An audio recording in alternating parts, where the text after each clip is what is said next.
के सामने। और मैं आपको यकीन दिलाता हूं कि उस धरना आंदोलन के अंदर हम चार ही नहीं रहेंगे, हमारे पार्टी के अध्यक्ष बैरिस्टर असदुद्दीन अवैसी साहब भी आएंगे और पुलिस स्टेशन के सामने बैठेंगे।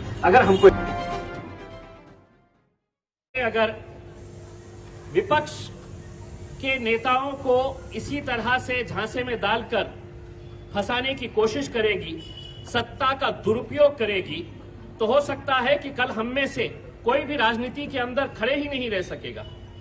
2 साल 3 साल के बाद कोई आएगा और कहेगा कि नहीं, इम्तियाज जलील ने ऐसा किया है, वारिस पठान ने ऐसा किया है, फैयाज साहब ने ऐसा किया।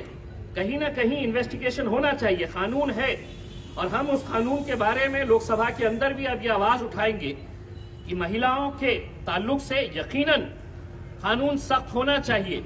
लेकिन इसका मतलब ये नहीं है कि कोई महिला पुलिस स्टेशन में जाती है और फौरन इनको अरेस्ट कर लिया जाता है। कुछ ना कुछ तो इन्वेस्टिगेशन करने की जिम्मेदारी पुलिस वालों की होनी चाहिए या नहीं होनी चाहिए। ये यहाँ पर अंधा कानून चल रहा है कि आएंगे, कोई रजिस्टर कर देगा केस और पुलिस वाले उठाकर लेकर जाएंगे। हमने इससे पहले जब हम आए थे, यहाँ के पुलिस कमिश्नर साहब से हमने मुलाकात की, हमने उनको सब बताया और उस वक्त भी हमको यहाँ के जितने भी लोग थे उन्होंने सबने हमको ये नहीं कहा कि यहाँ के पुलिस कमिश्नर इसके अंदर इन्वॉल्व है, यहाँ के सीनियर ऑफिसर्स इन्वॉल्व है, लेकिन यहाँ के 1-2 पीआई के बारे में विशेष तौर से हमको बताया गया। एक राउत, क्या नाम है, एक शीतल राउत नाम के पीआई अब वर्दी पहन लिए है, तो इसका मतलब ये नहीं है कि मैं अब इस इलाके का राजा हूं और मैं कुछ भी कर सकता हूं। क्राइम ब्रांच में थे तो जितने केसेस खालिद गुड्डू के ऊपर हुए हमने पूरा ब्यौरा निकाला। तो क्राइम ब्रांच के अंदर जब थे तो पूरे केसेस क्राइम ब्रांच के जरिए ये साहब करवाते थे।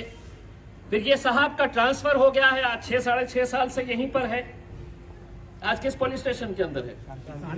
शांतिनगर पुलिस स्टेशन के सीनियर पीआई है, पीआई है, एसीपी है, डीसीपी है। सबको कानून के तहत काम करना है, सबको एक दायरे के अंदर आपको ये साबित करना है कि साहब ये अगर दोषी है तो हम भी कहीं पर भी किसी सूरत के अंदर हम किसी का समर्थन नहीं करेंगे अगर कोई दोषी है सही तरीके से। लेकिन अब हमको भी ये समझ में आ रहा है कि किन के इशारों के ऊपर ये काम किया जा रहा है और हमने साफ तौर के ऊपर हमने ये मामला पूरा डीजी साहब को बताया है, जो additional DG law and order Maharashtra के हैं राजेंद्र सिंह साहब। हमने उनसे मुलाकात की, उनको पूरी डिटेल्स बताई और हमने कहा कि अगर विशेष तौर से अगर सिर्फ 1-2-3 नीचे के अधिकारी अगर इस तरह का खेल खेल रहे हैं और वो समझ रहे हैं कि मैं किसी को भी उठाऊंगा और किसी को भी अंदर डाल दूंगा, तो कानून अगर मेरे लिए है तो कानून राउत साहब के लिए भी बना हुआ है। वो अपनी मर्जी से अपने दिल के हिसाब से कहीं पर भी कुछ लाद नहीं सकते हैं, उनको भी कानून के दायरे के अंदर रह के काम करना पड़ेगा। जिस तरह से हम ये बोल रहे हैं कि अगर कोई मजलिस इत्तेहादुल मुस्लिमीन का कोई भी छोटे से छोटा कार्यकर्ता हो या बड़े से बड़ा नेता हो, अगर कोई गलत काम के अंदर मुलविस रहेगा, पार्टी कतई उसके साथ खड़े नहीं रहेगी। ये हम साफ तौर के ऊपर बताना चाहते हैं। लेकिन हमको आज ये बताते हुए खुशी हो रही है कि खालिद गुड्डू का मैटर, जब खालिद गुड्डू साहब बेल के ऊपर निकले बाहर, उन्होंने खुद ने इस बात की मांग की थी सीनियर अधिकारियों से लिखित रूप के अंदर कि मेरे ऊपर जो केसेस लादे जा रहे हैं उसकी एसआईटी के जरिए स्पेशल इन्वेस्टिगेशन टीम तैयार करे या सीआईडी के जरिए इसकी इन्वेस्टिगेशन कराए।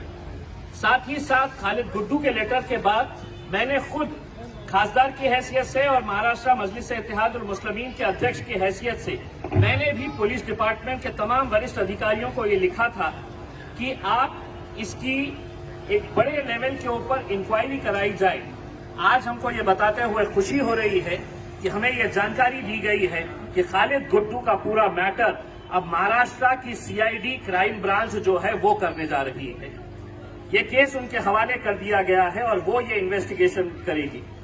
और हमारे पास जितने भी डॉक्यूमेंट, जितने भी पेपर्स हमने देखे हैं, हम सीआईडी से यही अनुरोध करेंगे कि एक इम्पार्शियल इंक्वायरी करें। इसके अंदर कोई भी किसी का साथ नहीं, किसी के दबाव में नहीं। अगर इन्वेस्टिगेशन करेंगे तो आज भिवंडी के पूरी पुलिस डिपार्टमेंट की छवि के ऊपर जो एक सवालिया निशान पैदा हो रहा है, कहीं ना कहीं वो छवि को बदलने की जरूरत है। यहाँ के पुलिस कमिश्नर साहब का रिकॉर्ड बहुत अच्छा है, मैं खुद पर्सनली उन्हें जानता हूं। लेकिन अगर नीचे के एक दो ऑफिसर्स अगर इस तरह के अगर कोई काम कर रहे हैं तो वो ऑफिसर्स की जानकारी पुलिस के सीनियर अधिकारियों को देने की जिम्मेदारी हमारी थी और हमने दिए है। और पुलिस डिपार्टमेंट के तमाम वरिष्ठ अधिकारियों ने हमको आश्वासन दिया है कि हम इसकी इम्पार्शियल इंक्वायरी करवाएंगे। और कहीं ना कहीं पूरे पेपर्स देखने के बाद मैं समझता हूं कि सीनियर ऑफिसर्स को भी ये बात समझ में आ गई है कि थाने के कुछ नीचे के जो ऑफिसर्स हैं वो ऑफिसर्स किसी न किसी के दबाव के अंदर, किसी न किसी के प्रेशर के अंदर आकर काम कर रहे हैं। तब जाकर ये खालिद गुड्डू साहब को ये जो बार बार फंसाया जा रहा है, तब ये इस तरह के मामले। हम अगर ये इंक्वायरी से अगर हम संतुष्ट नहीं रहे तो हम अदालत के अंदर जाएंगे, हम ये मामले को सुप्रीम कोर्ट तक लेके जाएंगे। और वो पुलिस वाले जो अपने वर्दी का दुरुपयोग कर रहे हैं, जो अपने वर्दी की दादागिरी बताकर ज्यादती कर रहे हैं, हम पुलिस डिपार्टमेंट की इज्जत करते हैं, आज करते हैं और कल भी करेंगे। और आप लोगों की भी ये जिम्मेदारी है, तमाम लोगों की, कि पुलिस डिपार्टमेंट की हम जैसे इस तरह से इज्जत करते हैं सबने करनी चाहिए। लेकिन हाँ, पुलिस डिपार्टमेंट के अंदर कुछ लोग हैं जो किसी न किसी के इशारों के ऊपर काम कर रहे हैं, तो उनके खिलाफ अगर हमको अगर सीआईडी से इंसाफ नहीं मिलेगा तो हम अदालत नहीं, सुप्रीम कोर्ट तक हम इस मामले को लेकर जाएंगे। और खालिद गुड्डू साहब के परिवार वालों को हम ये बताना चाहते हैं कि मुझे यहाँ पर बैरिस्टर असदुद्दीन अवैसी साहब ने आज पार्लियामेंट के अंदर आज उन्होंने कहा कि नहीं, किसी भी हालत के अंदर आज हमको जाना है। मुझे डायरेक्ट है तो दिल्ली से पार्लियामेंट से यहाँ पर भेजा गया है।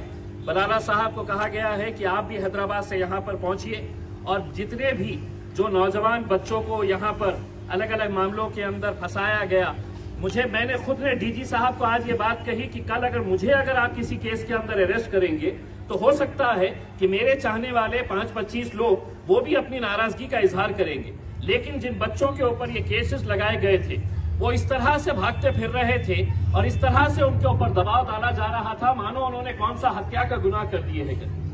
अगर किसी का बेटा, किसी का भाई, किसी का बाप अगर पुलिस स्टेशन में बिना वजह लेकर जाया जा रहा है तो एहतजाज करने का अधिकार जो है वो है।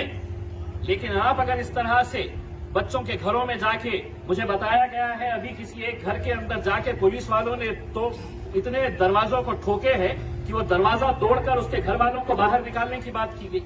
कौन सा गुनाह था मुझे बताइएगा।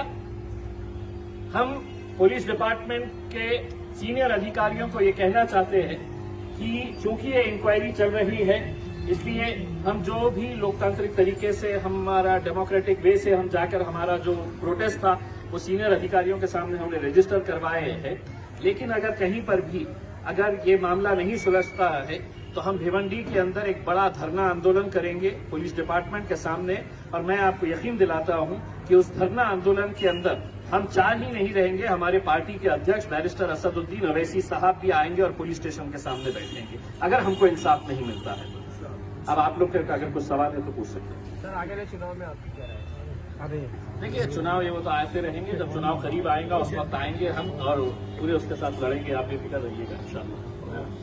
सर, आप पिछले बार भी आए थे खालिद गुड्डू के ताल्लुक से, उस वक्त भी आपने यही कहा था कि आप इसके बाद ऐसी कोई उनके ऊपर केस दाखिल होने नहीं देंगे, लेकिन उसके बावजूद कई सारे केस हो गए।